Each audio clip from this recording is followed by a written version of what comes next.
तो कहानी की स्टार्टिंग में हमें समुद्र के बीचों बीच तूफान के अंदर फंसी हुई एक शिप को दिखाया जाता है और उस शिप के ऊपर हम कैप्टन, उसके दो स्टैक और साथ में कुछ क्रू मेंबर्स को देखते हैं। तभी अचानक उसी तूफान के अंदर एक रोशनी का पोर्टल खुलता है जो सीधी आकर उनकी आंखों के अंदर लगती है और इसी के साथ ये सीन यहीं कट हो जाता है और हमें दिखाया जाता है कि वो सभी सो के उठ रहे होते हैं, लेकिन उन्हें कल रात के बारे में कुछ भी याद नहीं होता और यहाँ पर उनकी शिप भी बिल्कुल खराब हो चुकी होती है। उन क्रू मेंबर्स के अंदर हम फॉरेस्ट, उसकी बीवी कैरन, कोल और साथ में लैंडसी को भी देखते हैं। तभी समुद्र की लहरें उनकी शिप को एक आइलैंड की तरफ लेके जा रही होती हैं। कैरन को पानी के अंदर एक अजीब सा विशाल जीव नजर आता है। वो फॉरेस्ट को बताती है, लेकिन फॉरेस्ट उसकी बात को इग्नोर कर देता है। कैरन इससे डरने लगती है। वो सभी उसी आइलैंड पर जाने वाले होते हैं, लेकिन कैरन कहती है कि नहीं, मैं इसी बोट पर रुकूंगी। जाते हुए कैप्टन कैरन को एक फायर गन देता है और कहता है कि अगर तुम कहीं मुसीबत के अंदर फंस जाओ तो हमें इस फायर गन की मदद से अलर्ट कर सकती हो। वो उसी आइलैंड के ऊपर होते हैं। वो चलते जा रहे थे, रास्ते में उन्हें मिट्टी का एक पहाड़ नजर आता है। स्टार्क उस पहाड़ के ऊपर चढ़ जाता है। उसे दूर दूर तक परिंदों के अलावा कोई भी चीज नजर नहीं आती। तभी उसे कैरन की फायर गन दिखाई देती है और वो सभी को चलाकर बता देता है। इतनी ही देर में पीछे से एक बहुत बड़ा विशाल जीव आ जाता है जो दिखने में किसी ड्रैगन की तरह होता है। वो स्टार्क पर हमला करता है और इसी के साथ स्टार्क उस पहाड़ से नीचे गिर जाता है। नीचे गिरने के साथ ही स्टार्क की मौत हो जाती है। वो परिंदा फिर से वहीं पर आ जाता है और उसकी लाश को अपने साथ ले जाता है। ये देखते सारी लैंडसी डर जाती है और वो भागने लगती है। भागती भागती वो एक जगह पर रुक जाती है जहाँ पर बड़े बड़े अंडे पड़े हुए थे और ये अंडे एक डायनासोर के होते हैं। वो डायनासोर उन्हें देखती है और उनके पीछे लग जाती है। अब वो फिर से भागने लगते हैं और भागते भागते समुद्र के किनारे पर आ जाते हैं और यहाँ पर ना तो उनकी शिप थी, ना ही बोट और ना ही कैरन के बारे में कुछ पता होता है। तभी वो फिर से भागते हैं और जंगल की तरफ जाने लगते हैं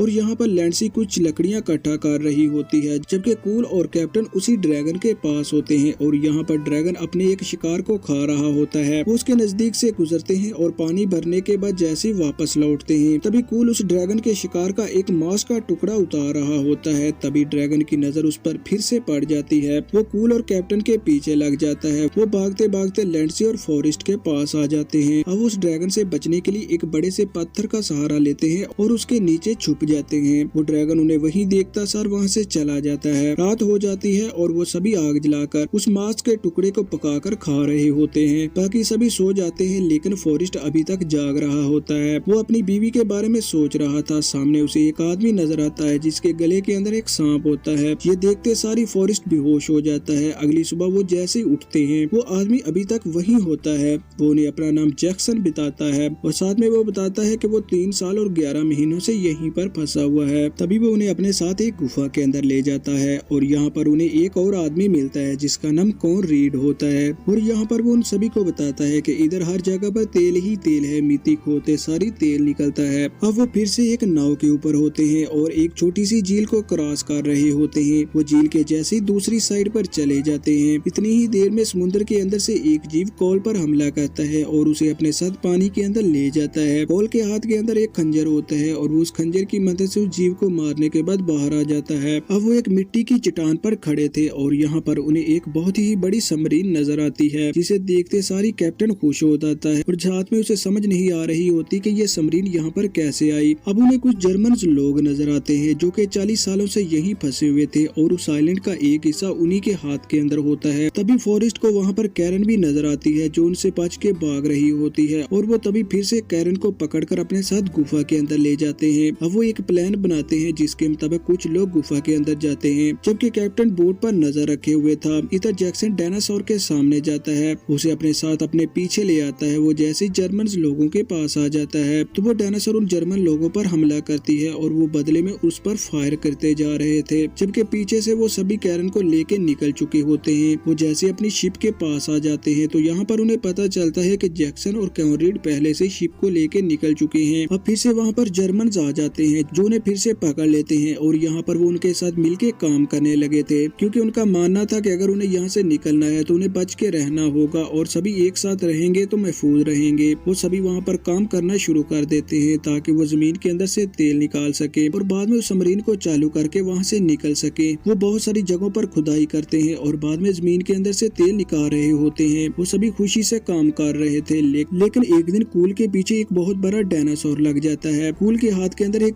ग्रेनेड होता है। वो डायनासोर जैसे उसे निगल जाती है तो इसी के साथ वो ग्रेनेड फट जाता है और वो डायनासोर भी वहीं मर जाती है और इससे लैंडसी को भी सदमा लगता है और साथ में फॉरेस्ट को भी बहुत ज्यादा दुख होता है। अब वो फिर से जमीन के अंदर तेल निकालने लगते हैं। वो तेल निकालने के बाद एक जगह पर तेल फैला देते हैं और वो वहाँ पर दूसरी डायनासोर को भी अपने जाल के अंदर फंसा कर वहीं ले आते हैं। वो बाद में उसी तेल के अंदर आग लगा देते हैं जिससे कि वो डायनासोर मर जाती हैं। अब वो उस सबमरीन को चालू करने लगते हैं। वो सबमरीन जैसे ही चालू हो जाती है तो वो सभी वहाँ से निकलने लगते हैं, लेकिन यहाँ पर फॉरेस्ट और कैरन नहीं होते। फॉरेस्ट और कैरन इसी आइलैंड पर होते हैं, जबकि लैंडसी उन जर्मन लोगों के साथ उसी सबमरीन के अंदर बैठती है और वहाँ से निकल जाती है। इधर फॉरेस्ट को उसी आइलैंड पर फंसे हुए काफी समय हो चुका था और अब उसकी बीवी भी प्रेग्नेंट होती है, उसे एक बच्चा होने वाला होता है और यहीं पर इस कहानी का खात्मा हो जाता है। तो थैंक यू दोस्तों, मिलते हैं नेक्स्ट वीडियो में जल्दी ही। तो तब तक आप मेरे साथ बने रहे इस चैनल पर।